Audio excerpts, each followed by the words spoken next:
What's on, ladies and gentlemen? My name's Ross, I like games, and today we need to look at the Doctor Strange Hero Pack from Marvel Champions. You see, I'm in the UK and we've been lucky enough to have this pack released and sent out and all of that. I know that some of you in the US haven't yet. I feel for you because it's awesome.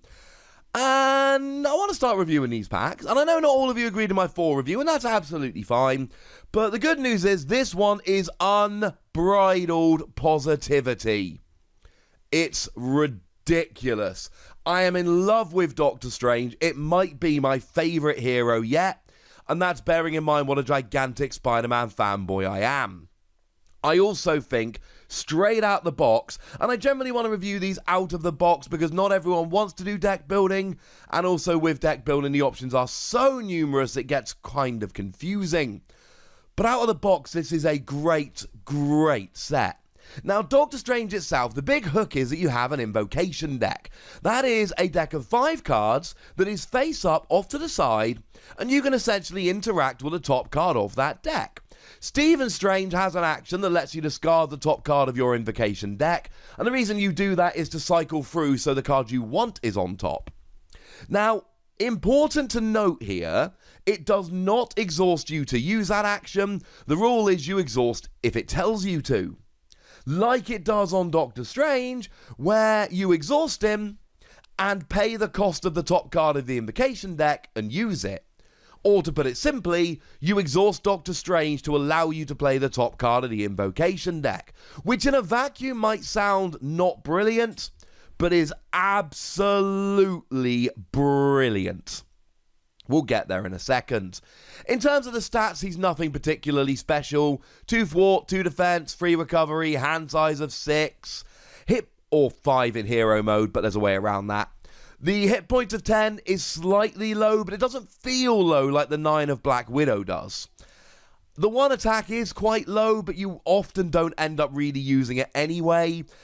Really, Doctor Strange, the majority of the time, I find you'll either be defending or using your invocation deck anyway, but the thwart of 2 is actually really nice to have. Now, speaking of the invocation deck, this is where it gets a little bit silly, because some of these cards are just flat out broken. My favourite of them, what I think is the best, and I do need to give a shout out to hallofheroeslcg.com here for making these cards available to see and use in the video. They are awesome. Crimson Bands of Cyttorak. It's a 2-cost event that stuns an enemy and deals 7 damage to it. Now, bearing in mind, your villain will often have 14 or less hit points. You're doing, a lot of the time, half of what you need to get a KO, while stunning them, so next turn they're not able to attack.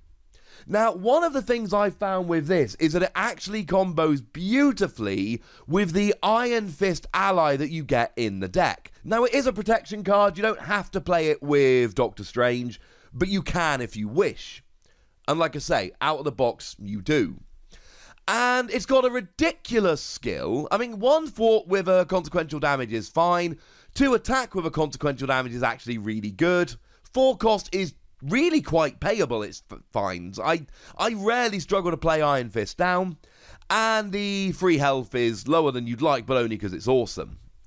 But he enters play with 2 Mystic counters on him, and when you attack, you remove a Mystic counter, stun the enemy, and deal 1 extra damage. So, the first 2 times you attack, it doesn't have to be the first 2 incidentally, but 2 of the times you attack with Iron Fist, you deal 3 damage and stun while taking a single consequential damage back. I cannot be the only one that thinks that's silly. I've played a few games with Doctor Strange, and in over half of my games, I have managed to have a series where, using Crimson Bands of Cyttorak and Iron Fist, I have legitimately stunned the villain 3 or 4 turns in a row, so that I'm sitting there in hero mode and all they're doing is putting 1 threat on the scheme and then playing an encounter card. And when your villain isn't attacking for several turns when you're in hero mode, that gives you a ridiculous advantage. Now, you've also got Winds of Watum. It is a free card that lets you just draw free cards, which is one of the reasons you don't often feel like these cards are as expensive as they are, because you just get to draw free cards with it. Now, not all of them are that amazing. 7 Rings of Ragador lets you give free characters a tough status card. I don't mind it. It can keep your allies alive a little bit longer, and certainly it's better when you're playing with multiple people rather than in solo, but it's not one of my favourites. Vapors of Valtor gets you, well, just lets you choose a status card and replace it with a different status card. So if you're stunned, you can turn it into tough, or you can turn your opponent's tough into stunned. That's how I like that. And then you've got Images of Icon here that can, for one cost, for one resource, you confuse a villain and remove 4 threat from a scheme. So you've got Crimson Bands of Cyttorak here, which is brilliant if you want to take the villain down, and Images of Icon, which is brilliant if you want to slow them down with their scheming.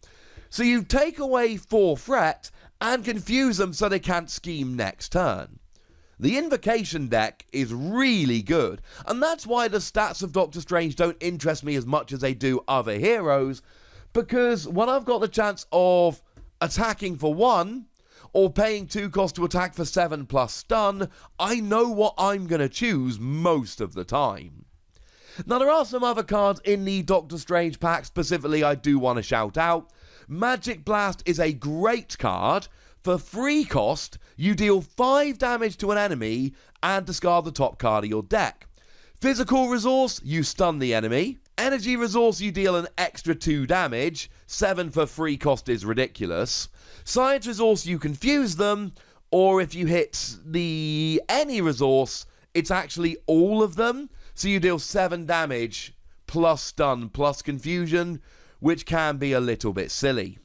Master of the Mystic Arts allows you to, well, you have to pay 1, but then you get to play the top card of the Invocation deck, paying the cost, and leave it there. Now, this can lower your resources a bit because you're paying an extra 1 while also losing a card from your hand, but playing this and then paying 2 to play Crimson Bands of Cyttorak without taking it off the top of your deck really can be, a little bit silly over the top good. Then we got, Mystical Studies that for 1 cost lets you search your deck and discard pile for a Doctor Strange card and put it into your hand. Yeah, that's a little bit ridiculous because it means that you can make sure that you've got the card you want essentially at all times, which is, again, kind of silly good at this stage. And then if you want to cycle through your Invocation deck a little bit faster, you've got Wong, cost 3, but it's got an action that lets you exhaust Wong, and you can either heal 1 damage, or you can discard the top card from your Invocation deck. And between that and your Alter Ego skill, you can potentially be discarding 2 of the 5 cards from your Invocation deck in a turn. And that means you're going to cycle very, very quickly. And that's one of my favourite things about the Doctor Strange deck. You can cycle through your Invocation deck and find the cards you want. You've got things like Mystical Studies that just help you to actually find the specific Doctor Strange card you want when you want it. And then you've got really good options either for removing threat or for dealing damage. I mean, I mentioned Magic Blast as an excellent option for dealing damage, but I could also mention Astral Protection as a great option for removing threat. You choose a scheme, remove 3 threat from it, and then you look at the top card of the encounter deck. For each boost icon you see, you remove 1 additional threat. And incidentally, it is then a 2 cost only. And it means you know what's on the top of the encounter deck, so you can plan for it. Either you know how many boost icons are going to come out when they attack or scheme, or you know they're stunned or confused, so can't attack or scheme, but you know which encounter card is going to end up being dealt to you. We've then got Protective Ward, which is a 1-cost event that lets you just cancel a Treachery card, which can absolutely save you the game.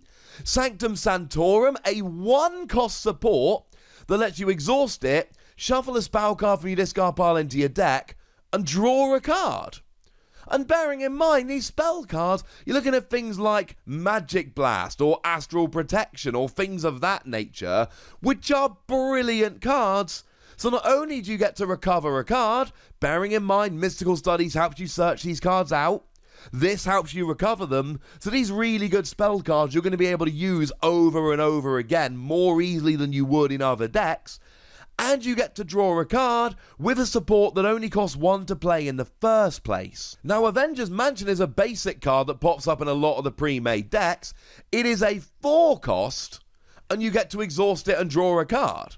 This is a 1 cost, and it lets you exhaust it, draw a card, and shuffle a spell into your deck. Although it must be noted, this is an alter ego action only, so you can't use it in hero mode. But I'll be honest with you, I rarely end up playing Avengers Mansion, because I usually cannot justify it. Oh, and we've also got Cloak of Levitation. Firstly, brilliant in the film. Secondly, gives you the aerial trait, not really relevant unless you play other cards with it. But it's got a hero action that lets you exhaust Cloak of Levitation and ready Doctor Strange. And I've told you, you often want to be defending with Doctor Strange, or you want to be just using the invocation deck. Well, here's a 2-cost upgrade that will let you use Doctor Strange twice in a single turn. Tell me that doesn't sound ridiculous. It should sound ridiculous. It's a little bit ridiculous. Oh, and just for good measure, we've got the Eye of Agamotto here that lets you, it's a 2-cost upgrade, and you exhaust it to generate any type of resource. It's a little bit silly, ladies and gentlemen. It's a little bit silly. And it's the options for Doctor Strange that make this so good. You've got great options for dealing damage, great options for removing threat. You've got options for recovery, options for searching, options for readying your hero, which by now we should all know how powerful that is. And I've barely even touched on the protection cards other than Iron Fist, which is a little bit redonkadonk over the top. Though there is a great combo here in terms of defending. I've said about defending, which is something I love doing with Doctor Strange. We've got Unflappable, a 1-cost upgrade. It is limited to 1 per player. And if you defend and take no damage, you exhaust it and draw a card. Doesn't get discarded. You can use it over and over again. And then you've got Desperate Defense, a 1-cost event. And when you defend, you get +2 defense. But if you take no damage, you ready your hero. Now, you've got a natural defense of 2. So if you combine these 2 cards, you've got a defense of 4. And then if you don't take any damage, you draw a card and ready your hero. Bearing in mind, if you've got Cloak of Levitation, it basically gives you 3 uses in a turn. Remember, you ready at the end of your turn, so if you defend, you're not ready for your turn. But you defend, Desperate Defense makes you ready, you use it, Cloak of Levitation makes you ready again, and that gets a little bit like cheating. Oh, and worth pointing out here, I did mention there was a card that kind of saved your hand size.